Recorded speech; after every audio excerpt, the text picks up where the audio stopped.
Alrighty, welcome back. That was Sour 4. The song is interesting and very sweet, actually. Nothing like sour in that particular song. They're called Sour 4, and I think they're definitely one for the future. Love the way they come off. Good lyrics to the song, too. But this is Larry Maluma, though. He's been around for a long time. And we had him on this show, like I said, about 6 years ago. And nice to have you back on the show, my man. How does it go? Like Thanks. this, yeah? Yeah, like One that. time, like one that. time. It's a pleasure, very, very happy to be back on the show. And, Yeah, it's been a long time. Been a long time. When I heard you in the country, I'm like, I went up to Jack Mwale because somehow you seem to connect. Okay, because he plays reggae music, whatever, the kind of music that you do. So I guess every time you are coming down, he's got the 411. So he told me Larry is in the country. His ears to the ground. Yeah. So I was excited to know that you're in. And I made sure that we had this chat before you leave, because I know you're leaving like next week, isn't it? Yeah, in a couple of weeks. Couple of weeks. Okay. But, I used to like being interviewed when I was young. These days it's a bit hard, I find it a bit. Is it now? So don't make it painful, right? No. we'll try and keep it simple. Okay, but you gave me a CD of some of your videos. How many videos have you put together in your career? On that compilation, there should be about 16 video clips on that. 16? Yeah. Okay, so literally every album has a video to it. Yeah, except for the new one. I might get some footage from here before I go. So maybe go and put together a clip. Okay. All right, now let's talk about that though. You were in Zambia, at the time that you were starting out, you had what? Did you meet up with the likes of Pongozi and them? Were those? Yeah. I actually filled in for Pongozi when he had I think he just got a deal in South Africa, and the band didn't have a guitarist, so he wasn't. I think he decided not to play for a while the deal was going on in South Africa. So the band wanted to go to Zimbabwe on a tour, and they were looking for a guitarist. And Jesper Lungu, late Jesper Lungu, came and asked me if, and Chris Zebi, the drummer, they came and asked me if I would love to, fill in for Paul, which I did. So went on a tour to Zimbabwe for, I think a couple of months. Oh, yeah.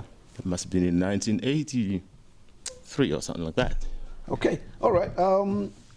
I'm asking you a bit back because I want to just find out the people that you were with. So you had Pongozi, who was who was live at the time. Who else was performing those times? At the time, there were the Witch. Oh, the Witch were there. Okay. Yeah, I think Tinker's a lot of. So the music was doing pretty well. There were bands then, but you off and jumped ship and went to Australia. What was the reason? Yeah, things were not looking that good, for the musicians, and it's been like that, or it had been like that for a very long time. I don't know how it is now. So I mean, someone had to survive, Yeah. You had to make a living somehow. And Australia looked like a very good opportunity to take, considering we never had any royalties here, we never got paid when music was played on radio, TV. We never got paid when we played the clubs. The clubs have to pay. Yeah. They should have licenses to pay, and any club or. I wonder though if that happens in Zambia, the clubs bit. I know that there's some clubs now with. Yeah, but I don't think they do. I don't think from the clubs. I don't know whether they should be paying. Monitoring system. All places, all venues that play music, even records, CDs, they should be paying. They should be paying some kind of a fee, including DJs who play. Radio. I think that is happening now. Yeah, but DJs in nightclubs, they should be paying as well. Nightclubs, they should be paying as well. That's happening. Okay. Everyone who plays music, should be paying the musicians. That's how we make a living. Yeah. So out there, where you at times you're just home, the paycheck comes, you're not even. Oh yeah. Have gigs. I was very surprised when I went to Australia the first time. I got a paycheck. I didn't even know. I just we had been playing, and I was told I had to fill in a form, which is. APRA is the organization that helps musicians collect funds. So you fill in this APRA form, after every gig. So I did that for a year. And, you know, you play and get paid after playing, you know. But I didn't realize that you actually get paid for playing at venues, you know. Even when you're being paid? You get paid after playing, Yeah. but the clubs pay the organization, opera. And then they pay you? The society, yes. So they cut you a check and you're like... Yeah, you get, you know, $5 grand, Yeah. you know, check 5 grand, 10 grand in your account, you know, at the end of the year from Norway. I think. From Norway, did. Okay, there are a couple of young Zambians there. I know Crisis is there in Australia now. You know, are you linking up with them? I know that you opened up that route. You know, for a long time you are just about solitary in there. Now you get a couple of guys that have come down. Yeah. Although I don't get to hear much, you know, from them. Yeah, I've seen Crisis on Facebook. Yeah. And I thought he was supposed to come to... There was a time he was supposed to come to Zambia. To Zambia for some performance. Yeah, you know, he never did come. Yeah. Well, you know, things are pretty tough, you know. Overseas, it's not as easy as I said, as easy as people think, you know. And you go there, you really have to work hard, you know. And hopefully he's doing that. Hopefully he is. Yeah, hopefully he is. Okay, so how many albums have you done? Let's talk about your latest album. Is it the one? Yeah, I've done so far 12 albums, and that's my last one. Now let's talk about this one because it's your last one, but it's not necessarily your latest. It's material. my debut album. Yeah. You know, this album, I actually forgot about the recording, which was on reel-to-reel tapes. Yeah. When I got to Australia, I had this recording, you know, from here. In fact, Till Record Company, there was a record company in Zambia those days. Used to be called Till Record Company. And the manager was very much interested in having me release this stuff. He wanted to send me to Zimbabwe to have it remixed because he liked it so much. But then I had the opportunity to go to Australia. So I thought, well, I think I'll take this. Yeah, Zimbabwe, Australia, you know. Yeah, you know. Yeah, not very Which difficult one? decision Which one would to you make. take? Not very hard, you know. Yeah. So I did. I left, you know. I didn't sign the contract. I went to Australia. When I got there, I was going to remix some of the stuff. I tried a bit, but I thought, you know, instead of messing around with the stuff from Zambia, you know, we'll get into some bigger studios and, you know, Do something fresh. Yeah. So I packed that in a trunk and forgot about it, basically, you know, until about a year or two ago. I don't know what happened. Something must have reminded me. I went to open the trunk, which was in the garage, and I found the tapes. It was very interesting, and I was very curious to hear what was on it. So I tried to look around for someone who had a reel-to-reel player, you know. I couldn't find anyone. Yeah. I looked everywhere around. So there was a couple of guys who said the tape was too old. It's been around for about, 30 years. So we'll probably, wear out while playing it, you know. It might not even play. Yeah. So I decided to, I was thinking, this guy who recorded the stuff in Zambia, he might still be around. Yeah. Let me just make a call. So I did. I called this guy from DB. What's his name again? DB Studios. Oh, there's two there, those guys, huh? Yeah. Peter Msungilo, right. You're right. Okay. Peter Msungilo, how can I forget? So Peter... Yeah, Peter, I called him and he answered the phone and I said, hey, great. Have you got the machine which, plays the reel-to-reel? Yeah. I've still got the tape. I haven't used it in a long time, but it's still there and it works. I said, I've got this tape which you recorded. I would like to have a listen to it, please. I'll send it, look after it for me because I really would love to have it back and put it on and digitize it for me, you know. And I sent it to him and I told him to treat it with care, which he did.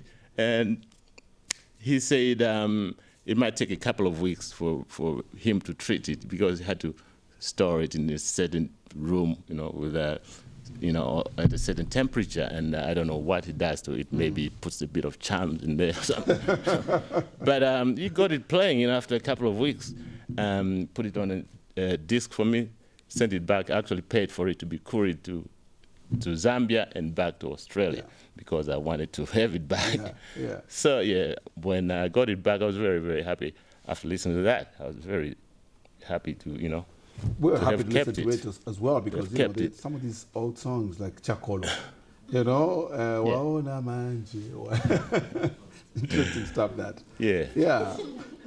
Okay, so you decided to put it on. Yes, I decided I'll get a couple of tracks which the young ones haven't heard, like the one you just said, Chakolo. Yeah. And put you know, a couple of old tracks and the tracks which no one has ever heard before. Put them together and get an album out, and that's the album. It's actually my debut album, recorded in 1983, 84.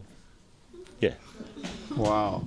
And you got a couple of old pics as well. Yes. Yeah, I even got a collection of old pics there. Great, man. I think it's I like the tag that goes the Lost Zambian Tapes, 84, 85. They were almost lost. Yeah. You know? So can they be found anywhere? Can this record be found? It is available at all sound stores around the country. Okay. Yeah.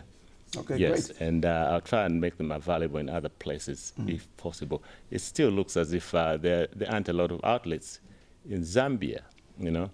I've always complained when I come here, you know, the government do something about the situation, you know, help the musicians, because in other countries, you know, musicians get a lot of help from the government, you know. I don't know if that's the case here. I mean, that's one of the reasons. That's one of the reasons I went to Australia, you know. Not much help around. Hopefully things have changed. We'll be talking to the guys. They'll be coming through. We've got some gentlemen from Mwembe Muntu will be telling us what the government is doing. I know they've made a couple of strides, the government, you know, they've recognized the industry as well. So there are things, I guess, in the pipeline, but it has taken a bit of time, like you said. So you met them, guys. Yeah. Okay, so finally, Ivan, as we close, you wear your dreadlocks are just starting there, grown all over the place. Yeah. Are you Rasta? Are you like Rasta, or do you just wear the dreads? I used to practice. Well, you don't necessarily have to be a Rasta. Africans who always had dreadlocks. Yeah. Did you know that? Well, I guess because there's no combs.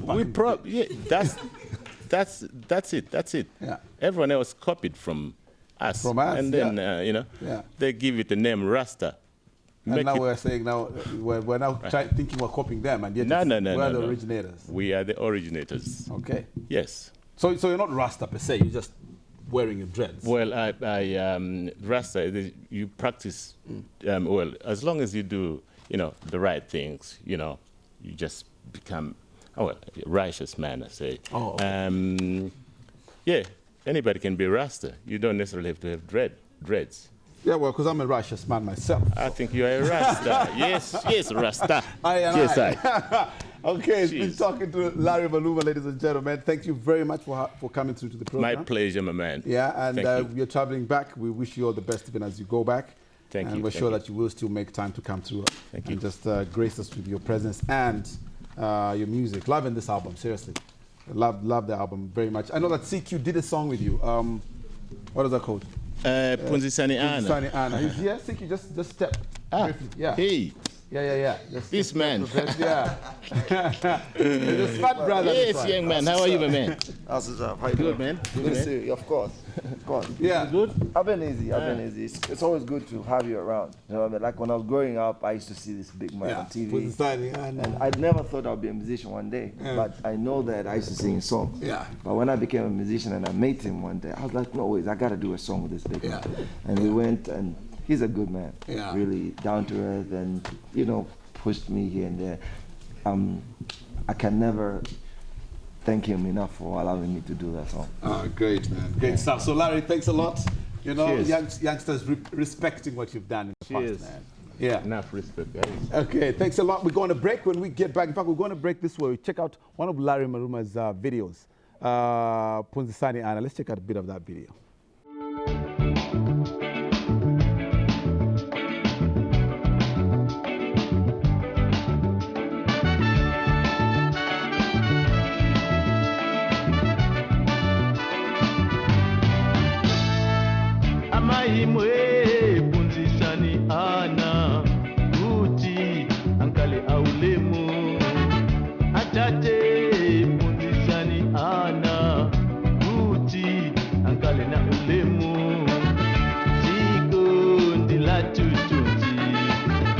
Emela, Kala Pamosi.